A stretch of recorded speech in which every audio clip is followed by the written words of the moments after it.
আসসালামু আলাইকুম রহমতুল্লাহ বারাকাতু। এসএসসি অ্যান্ড দাখিল 2026 সকল বোর্ডকে উদ্দেশ্য করে আসলে ভিডিওটা। আজকের ভিডিওতে আমি আলোচনা করব উচ্চতর গণিত কিভাবে ভালো করা যায়। আপনাদের মেবি যতটুকু আমার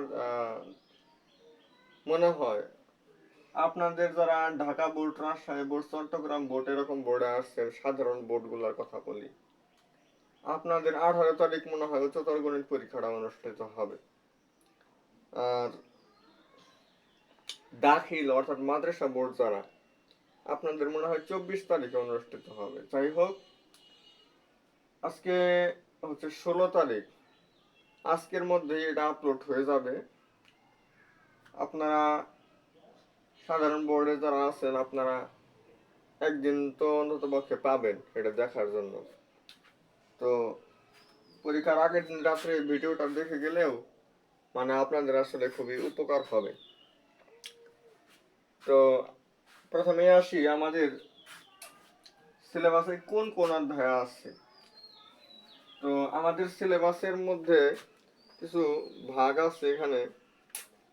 এই জিনিসগুলো আমাদের খুব সুন্দর করে মাথায় থাকলে আমরা আমাদের পরীক্ষাটা আরো অনেক সহজের দিকে হবে।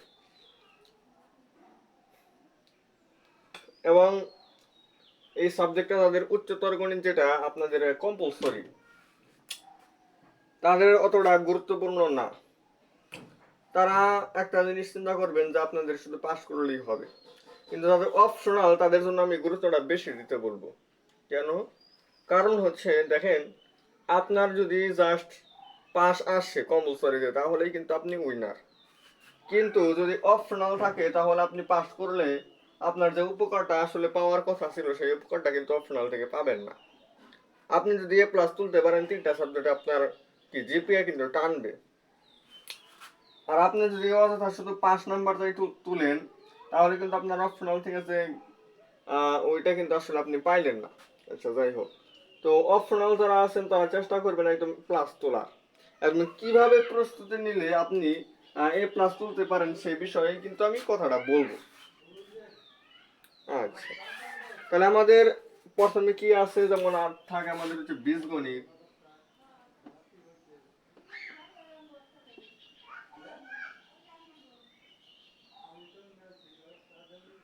এরপরে থাকে আমাদের হচ্ছে জ্যামিতি,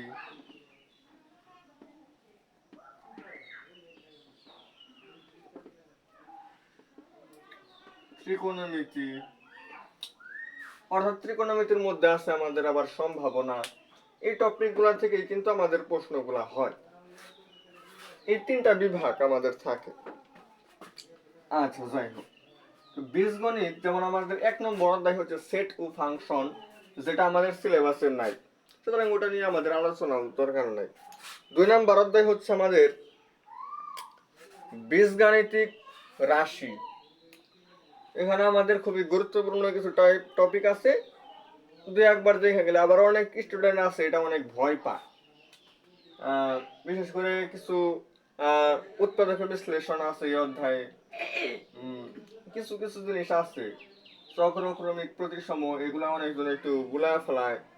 বহুপদী আসলে কি জিনিস এটাও আসলে মাত্র 2টা শর্ত থাকলেই কিন্তু আমরা বুঝতে পারি।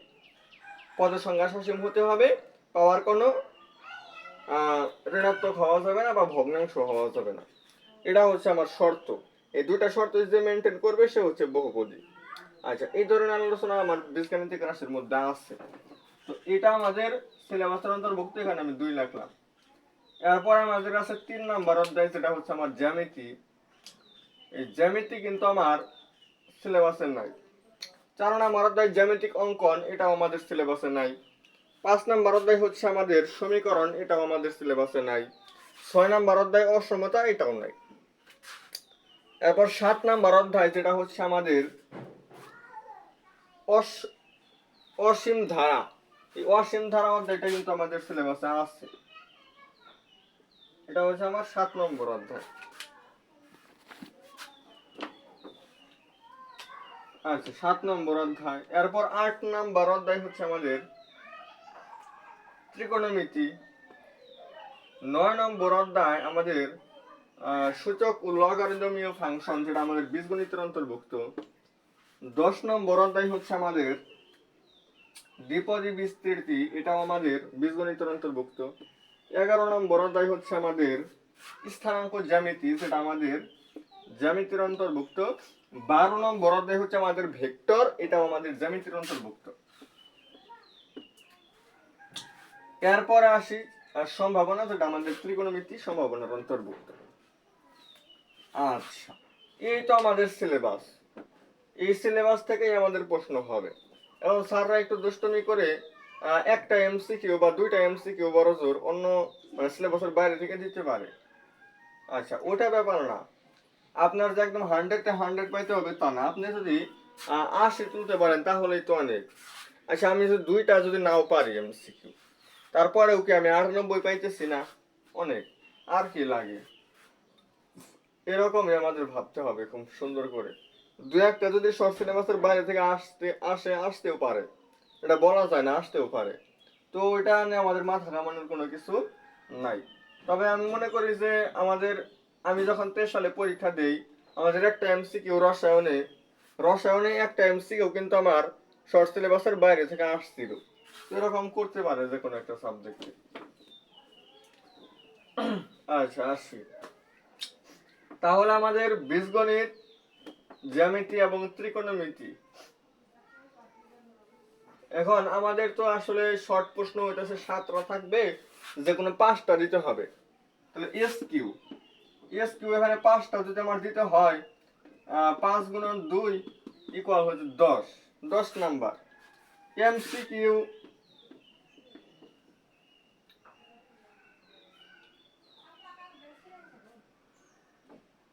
25টা থাকবে, আমার একটা 1 করে নাম্বার, মানে হচ্ছে 25 পাইলাম। এরপর হচ্ছে আমাদের এমসিকিউ এর পরে আমার সিকিউ আমাদের কয়টা থাকবে? এই 6টা থাকবে। টোটাল আমার 6টা থাকবে, যে কোনো 4টা অ্যান্সার করতে হবে। 4টার মধ্যে 10 করে নাম্বার, এই হচ্ছে 40। আর বাকিটুকু আমাদের হচ্ছে প্র্যাকটিক্যাল 25 আর এখানে 25 50, আর 40 আর 10 হচ্ছে 50। এই 50 হচ্ছে আমার 100 নম্বর পরীক্ষা। এখন প্রথমে আসে আমার সৃজনশীলের জন্য আমার তো 4টা সৃজনশীল দিতে হবে। 4টা সৃজনশীলের মধ্যে প্রথমে আসি ত্রিকোণমিতি এবং সম্ভাবনার অধ্যায়। এই টপিকটা আমি আসলে যতই ভালোভাবে ক্লাস নেই, যতই আসলে বোঝানোর চেষ্টা করি, বা আপনারা আরো অনেক ভাইয়াদের ক্লাস করেন, 26 বছরের স্টুডেন্ট, আপনারা অনেকে আসলে এই অধ্যায়টা খুব কঠিন মনে করেন। 8ম অধ্যায় মনে করেন যে এটা আমাদের দ্বারা শেখা সম্ভব না। আবার কিছু স্টুডেন্ট আছে এটা খুব ভালো করেই বুঝে। যাই হোক, এই 8ম অধ্যায়টা আপনারা চাইলে স্কিপ করতে পারেন। আমি বলবো 14 নম্বর অধ্যায়টা একটু সুন্দর করে দেখা যাবেন। এই অধ্যায় থেকে আমি শিওর, একদম 100% শিওর, এই 14 নম্বর যে অধ্যায়টা আমাদের সম্ভাবনা, এই অধ্যায়টা থেকে একটা প্রশ্ন অবশ্যই থাকবে, মানে একটা সৃজনশীল অবশ্যই থাকবে। একটা সৃজনশীল আপনি এই অধ্যায়টা থেকে অবশ্যই দিবেন। মানে এই অধ্যায় থেকে যে সৃজনশীল প্রশ্নটা আসবে, সেই সৃজনশীল প্রশ্নটা আপনারা দিবেন। এটা হচ্ছে কিরকম, আপনাদের যে সাধারণ গণিত যে বইটা, ওইটা আর কি পরিসংখ্যান নামক একটা অধ্যায় ছিল না? ওইটা আপনারা যতটুকু সহজ মনে করছেন, সম্ভাবনাও কিন্তু যারা পড়ছেন তারা ঠিকই বলতে পারবেন। সম্ভাবনার অধ্যায়টাও কিন্তু আসলে অনেকটুকু ওই রকমই সহজ। এবং এটার মধ্যে খুব ঘোরায় পেঁচিয়ে প্রশ্ন করার মতো নাই। এটা থেকে খুব ঘোরায় পেঁচিয়ে প্রশ্ন করাও যায় না। আচ্ছা, তাহলে আপনারা 8ম অধ্যায়টা স্কিপ করে 14 নম্বর অধ্যায়টা কি করবেন, অবশ্যই খুব সুন্দর করে দেখা যাবে। আর যারা কি করেন যে 8ম অধ্যায়টাও আমরা একটু ভালো পারি, তাহলে আপনারা আসলে দুইটাই রিভিশন দিয়ে যাইতে পারেন। তবে যারা একটু দুর্বল, ওরা হচ্ছে 14 নম্বর অধ্যায় শুধু এইটাই দেখা যাবে, ত্রিকোণমিতির 8ম অধ্যায়টা দেখার প্রয়োজন নাই। গেল। এরপর জ্যামিতি এবং জ্যামিতির মধ্যে আমার দুইটা অধ্যায় আছে। জ্যামিতি থেকে তো আমার মিনিমাম দুইটা সৃজনশীল থাকবে, যেহেতু দুইটা অধ্যায় আছে। দেখে তো দুই একটা মডেল দেখি। আচ্ছা, এর থেকে আমাদের প্রশ্ন অবশ্যই থাকার কথা। জ্যামিতি থেকে আমাদের জ্যামিতির যে ভেক্টর, এই ভেক্টর অধ্যায়টা আমাদের কিন্তু মোটামুটি একদম ফালাই দেওয়া যাব না। বই তারা কি করছে, আমাদের মডেল এখানে পাবো আমরা।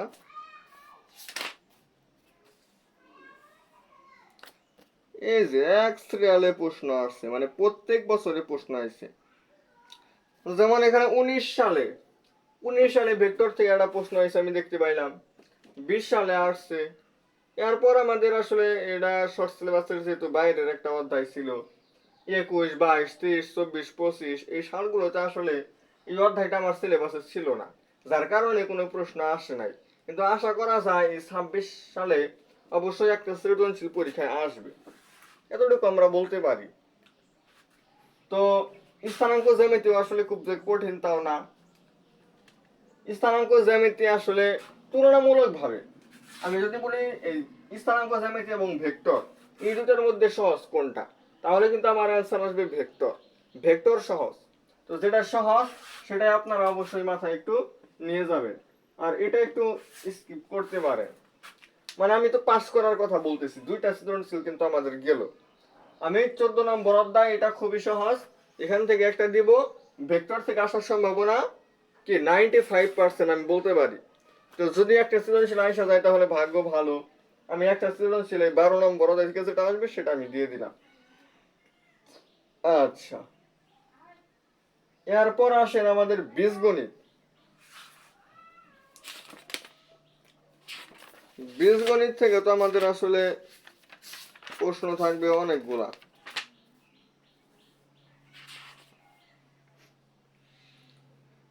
বীজগণিত থেকে আমাদের 3টা থাকবে, আমি দেখতে পাচ্ছি। বীজগণিত থেকে থাকবে 3টা, এখান থেকে 2টা থাকবে, আমি তো বলছি।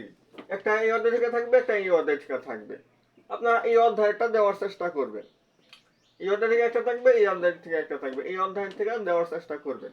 আর আমার যে বীজগণিতের যে 4টা অধ্যায়, এই 4টা অধ্যায়ের মধ্যে আপনারা যে কোনো 3টা অধ্যায় থেকে 3টা সৃজনশীল কিন্তু পরীক্ষায় পাবেন। কোন 3টা অধ্যায় থেকে প্রশ্ন পাবেন? আচ্ছা, এখানে আমার যতটুকু ধারণা মনে হচ্ছে, আপনারা অবশ্যই অবশ্যই এটা বাদ দেওয়া যাবে না। এটা হচ্ছে কথা। এটা অনেকজন একটু ভয় পাইতে পারেন যে অধ্যায়টা একটু কঠিন, এটা আমরা পারি না। কিন্তু এই অধ্যায়ের উপর কিন্তু আমি অনেক ক্লাস আসলে বিগত বছরগুলোতেও নিচ্ছি, এবং আমি কয়েকবার নিছি অধ্যায়টা, আমি কয়েকবার নিছি, আমার চ্যানেলে আপলোড করা আছে। আমার চ্যানেলে এই 2 নম্বর অধ্যায়ের উপর 2টা প্লে লিস্ট আছে। প্রথমে একবার নিয়েছিলাম 6-7 মাস আগে, যখন আমি নতুন নতুন হচ্ছে ভিডিও করা শুরু করি। শুরু করার 1 মাস পরে একটা নিয়েছিলাম। এরপর দেখা গেছে যে আবার এই যে আবার 2-3 মাস আগেও একবার নিচ্ছি। যাই হোক, আমার অলরেডি 2বার নেওয়া হয়েছে সম্পূর্ণ অধ্যায়। তো বীজগণিত অধ্যায়টার ক্লাস আপনারা অবশ্যই করবেন।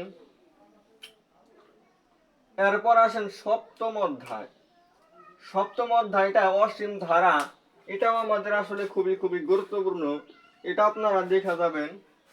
আর এই দুইটার মধ্যে যে কোনো একটা দেখে যাবেন ব্যাকআপের জন্য। আমি মনে করি যে এই দুইটা অধ্যায় থেকে 2টা সৃজনশীল আপনি পাবেন, এবং আপনার তো সর্বমোট 4টাই দিতে হবে। এখান থেকে একটা দিলেন, এখান থেকে একটা দিলেন, আর এই 2টা অধ্যায় থেকে 2টা আসলো, সেই 2টা দিলেন, তাহলে কি আপনার 4টা সৃজনশীল হয়েছে না? ব্যাকআপের জন্য আপনাদের এই 9 অথবা 10 এই 2টা অধ্যায় থেকে যে কোনো একটা অধ্যায় একটু ধারণা নিয়ে যেতে পারেন, নিয়ে যাবেন। কারণ একটু ধরেন যে ঠিকই দিছে, আমি হিসেবে বলছি 7 নাম্বার অধ্যায় থেকে সৃজনশীল দিছে, 2 নাম্বার অধ্যায় থেকে দিছে, কিন্তু এর মধ্যে শুধুমাত্র ক নম্বরে 9 নম্বর থেকে একটা লগারিদম দিয়ে দিছে, 10 মধ্যে থেকে এক্স বর্ধিত একটা পদ দিয়ে দিছে, বা এক্স কিউবের সহগ কত এরকম কোন একটা হাবিজাবি ঢুকে দিছে ক নম্বরে। খ আর গ নম্বরে আপনার 2 নম্বর অধ্যায় থেকে দিছে, না 7 নম্বর অধ্যায় থেকে দিছে, এরকমও কিন্তু করতে পারে। তো এগুলা সম্পর্কে আমাদের কিছু কিছু হালকা ধারণা আমরা কি করব এই অধ্যায়গুলো থেকে নিয়ে যাব। তাহলে আমার কথাগুলো তো অবশ্যই আপনাদের ক্লিয়ার। প্রথম বলছিলাম ত্রিকোণমিতি, এখান থেকে 14 নম্বর অধ্যায়টা অনেক সহজ, এটা আপনারা অবশ্যই দেখে যাবেন। আর যারা এর আগে অষ্টম অধ্যায় পড়ছেন এটাও খুব ভালো পারেন, তারা দুইটাই রিভিশন দিয়ে যাবেন। জ্যামিতি থেকে আমাদের হচ্ছে 11 নম্বর এবং 12 নম্বর দুইটা অধ্যায় কিন্তু আছে। আমি বলছি কোনটা 12 নম্বর অধ্যায়টা একটু সহজ 11 নম্বর অধ্যায়ের তুলনায়, সো আপনারা 12 নম্বর অধ্যায়টা দেখা যাবেন। এরপর এখানে বীজগণিতের 4টা অধ্যায়ের মধ্যে আমি 2 নম্বর এবং 7 নম্বর অধ্যায়ের কথা বলছি। এই দুইটা অধ্যায় আসলে বীজগণিতের 4টা অধ্যায় মোটামুটি আপনি একটু কঠিনও বলতে পারেন, মানে মোটামুটি কঠিন বলতে পারেন। বীজগণিত আসলে সব স্টুডেন্ট একটু কম বুঝে, তবে খুব যে কঠিন তেমন আমাদের কাছে কোনো ব্যাপারই না, একদম সহজ। তো আপনারা দেখা গেলে আবার অনেকেই আছে এগুলো পারবেন, খুব ইজিলি পারবেন। যারা ম্যাথ একটু ভালো বোঝেন আপনারা অবশ্যই সারা বছর ক্লাস করছেন, বোঝার চেষ্টা করছেন, আপনারা 2 নম্বর অধ্যায় 7 নম্বর অধ্যায় 9 নম্বর 10 নম্বর সবগুলো অধ্যায় আপনারা বুঝবেন। তো এমসিকিউ এর জন্য ক্লাস কিন্তু আমি অলরেডি যেগুলো নেওয়ার এমসিকিউ ক্লাস সব অধ্যায়ের নিছি, সৃজনশীল নিছি, এগুলো আমার চ্যানেলে দেওয়া আছে, আপনারা বের করে অথবা অনলাইনে আপনারা সার্চ দিলেই আসবে। জাস্ট একটা সার্চ দিবেন যে স্থানাঙ্ক জ্যামিতি 1 শর্ট এমসিকিউ, দেখবেন যে আমার চ্যানেলের একটা ক্লাস আসছে। সম্ভাবনা এমসিকিউ, দেখবেন যে আমার চ্যানেলের থেকে একটা ভিডিও আসছে, ওই ভিডিওটা ডাউনলোড করে ফেলবেন।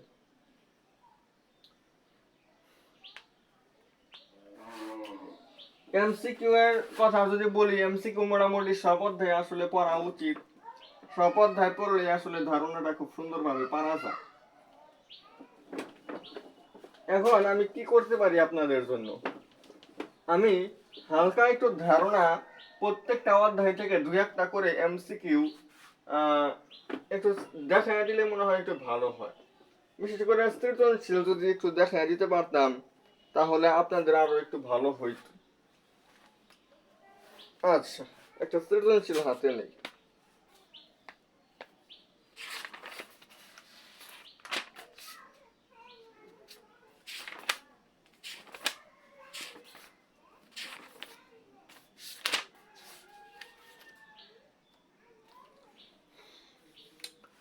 জ্যামিতি এবং সম্ভাবনার সৃজনশীলগুলো দেখানোর প্রয়োজনই নাই, ওই জিনিসগুলো আপনারা দেখবেন। আমি বীজগণিত সম্পর্কে আপনাদের একটু আইডিয়া দিব, এই অংশটা থেকে আমি সৃজনশীলগুলা কি করব একটু আলোচনা করব।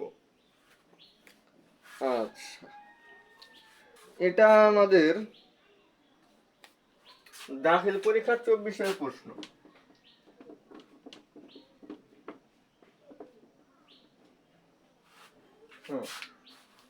আমাদের কি বলছে, দেখাও যে এত একটি প্রতিসম রাশি G of ABC, G of ABC আমাদের কত দেওয়া আছে,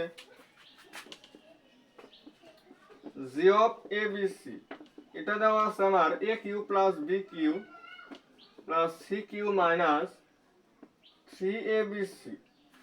আচ্ছা, বলছে এই যে এই জি অফ এবিসি মানে এই যে এই রাশিটা, এটা হচ্ছে আমাদের একটা প্রতিসম রাশি।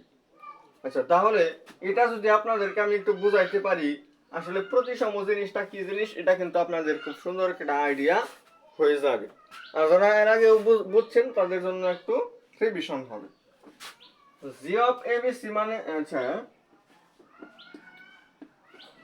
এখানে তো 3টা চলক, প্রতিসমর ক্ষেত্রে আমরা যে কোনো 2টা চলক নিয়ে কাজ করব। তো আমি এ এবং বি নিয়ে কাজ করব। এ আর বি নিয়ে কাজ করার মানে এটা হচ্ছে আমি এর জায়গায় বি এবং বির জায়গায় এ। আবার আমি কিন্তু এইভাবেও করতে পারতাম, আমি এ এবং সি নিয়ে কাজ করলাম, তাহলে বির জায়গায় বি ঠিকই থাকবে, এর জায়গায় সি, সির জায়গায় এ। আমি যেহেতু এ এবং বির কথা বলতেছি, তাহলে আমি এখানে যেখানে এ ছিল এখানে আমি বি লিখলাম, আর এখানে যেখানে বি ছিল সেখানে আমি এ লিখলাম, আর সির জায়গায় আমার সি যা আছে তাই থাকবে। এখানে আমি যে পরিবর্তনটা করলাম এখানেও আমি সেম পরিবর্তনটাই করব। সেম পরিবর্তনটাই করার কারণে যদি এই সম্পূর্ণ রাশির মানের কোনো পরিবর্তন না হয় তাহলে এটা প্রতিসম রাশি। তাহলে এটা আমার এ কিউবের জায়গায় আমরা বি কিউব দিব, plus A cube minus 3 into B into A into C. এটা কিন্তু আমার আসলে মূলত আগেরটাই নির্দেশ করে। এটার সময় আমরা A cube plus B cube plus C cube, আর এইগুলা গুণ করলে কিন্তু আমার 3abc হয় সমান G of A comma B comma C. লিখবেন যেহেতু G of B comma A comma C সমান হচ্ছে G of A comma B comma C, সুতরাং G of A B C একটি প্রতিসম রাশি। আর এখানে এমন একটা আসছে যেটা আসলে এটা তিনটা গুণ করলেও আসলে এটা মিলতেছে না, বা কিউব একটু অন্যরকম হয়ে গেছে, মানে অন্য একটা রাশি আইসা পড়লো। তার মানে কি আসলে এটা প্রতিসম না।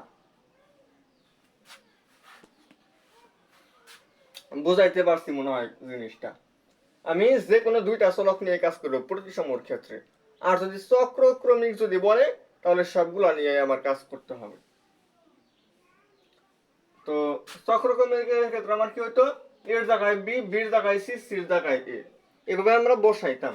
বসাইলে যদি মানের পরিবর্তন হয় তাহলে চক্রক্রমিক না, আর যদি মানের কোনো পরিবর্তন না হয় তাহলে চক্রক্রমিক। তাহলে আমরা মনে হয় আপনাকে এই চক্রক্রমিক এবং প্রতিসম জিনিসটা বুঝাইতে পারছি।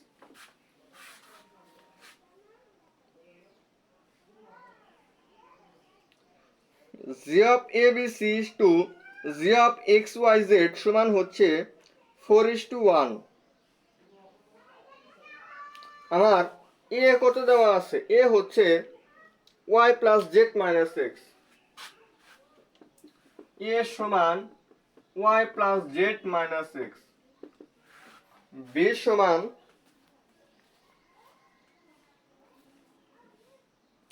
z plus x minus y,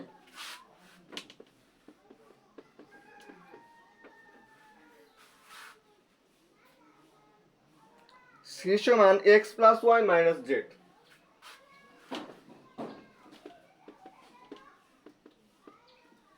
এটা আমরা এত সমান এত, এত সমান এত, এবং এখানে লিখতে পারি যে এবং, এবং এই তিনটাকে আমরা সমীকরণ দিতে পারি। আর এখানে আমরা যে কাজটা করতে পারি সেই ক্ষেত্রে আমরা সমীকরণ তিনটা যোগ করতে পারি। তাহলে দেখবেন যে আমাদের কি হয়, এ বি এবং সি যদি যোগ করি, দেখেন তো এখানে মাইনাস জেড এবং এখানে প্লাস জেড কাটা যাবে, মাইনাস ওয়াই প্লাস ওয়াই কাটা যাবে, এখানে আমাদের মাইনাস এক্স প্লাস এক্স কাটা যাবে, অর্থাৎ এক্স ওয়াই এবং জেড তিনটার যোগফল হবে।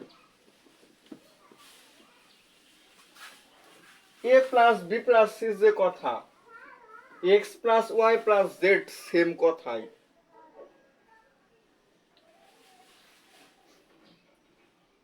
আবার ধরেন আপনি A minus B whole square নির্ণয় করবেন, কথার কথা আপনি নির্ণয় করবেন A minus B whole square, এর জায়গায় আমি কত লিখতে পারি, Y plus Z minus X, আর হচ্ছে minus B minus Z minus X plus Y, এটার উপর কি স্কোয়ার না।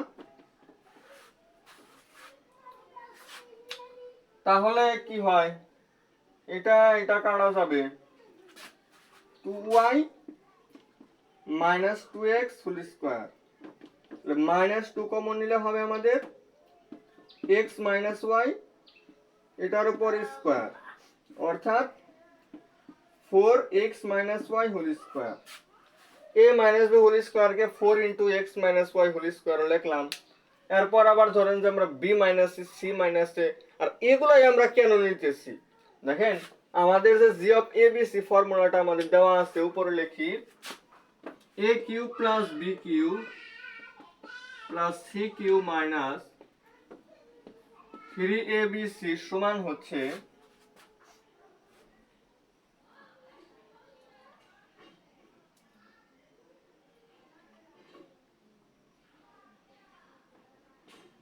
a plus B plus C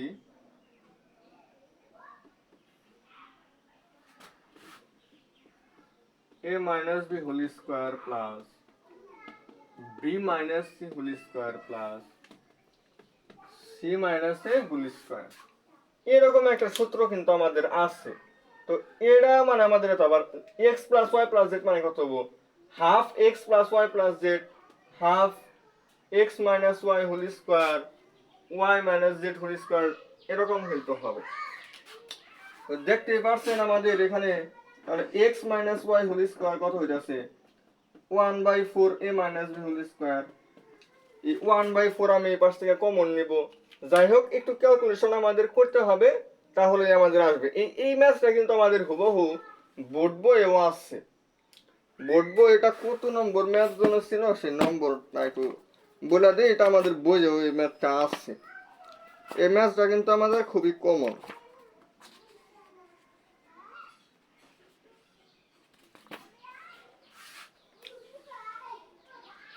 এই যে এটা হচ্ছে আমাদের 9 নম্বর ম্যাথ ছিল, অনুশীলনের 9 নম্বর ম্যাথ, আর এটা কিন্তু সেম। তো এই যে একটু করাই দিলাম, এরপর x minus Y whole square করাই দিছি। এরপর যেমন যেমন বি মাইনাস সি হোল স্কোয়ারের জায়গায় আপনি ওয়াই মাইনাস জেড লিখতে পারেন। এরপরে হচ্ছে আপনার সি মাইনাস এর জায়গায় জেড মাইনাস এক্স লিখতে পারেন। তো এইভাবে কিন্তু জিনিসটা হিসাব করে সবগুলা করে, আবার জি অফ এ বি সি কত হয়, জি অফ এক্স ওয়াই জেড কত হয়, এরপর আপনি হচ্ছে মানগুলো বসায় দিবেন, অ্যান্সার আইসা পড়বে।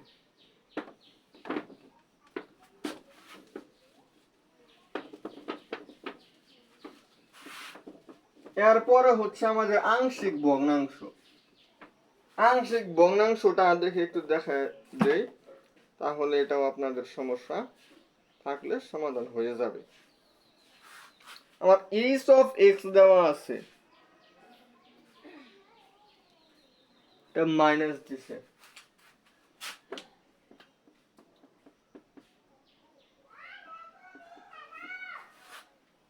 এটা কত x cube plus 3x square minus 10x।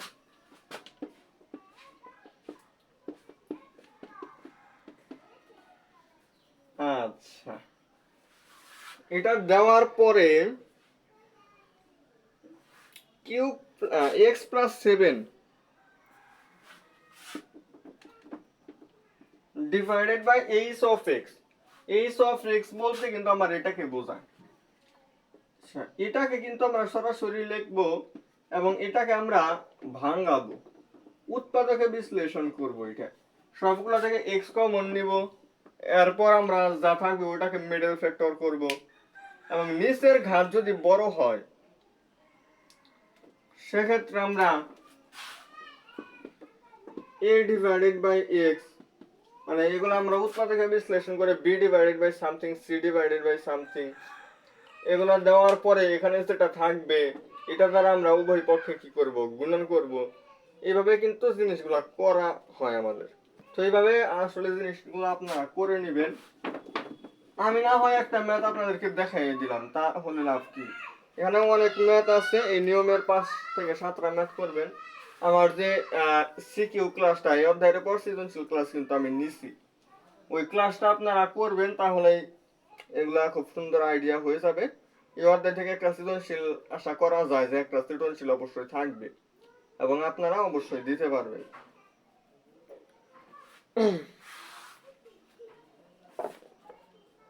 সপ্তম অধ্যায় থেকে আমাদের যে আর এর যে একটা শর্ত ছিল, আর আর মানে হচ্ছে আমাদের সাধারণ অনুপাত, এটার মান আমাদের 1 থেকে মানে -1 থেকে 1 এর মধ্যে থাকবে।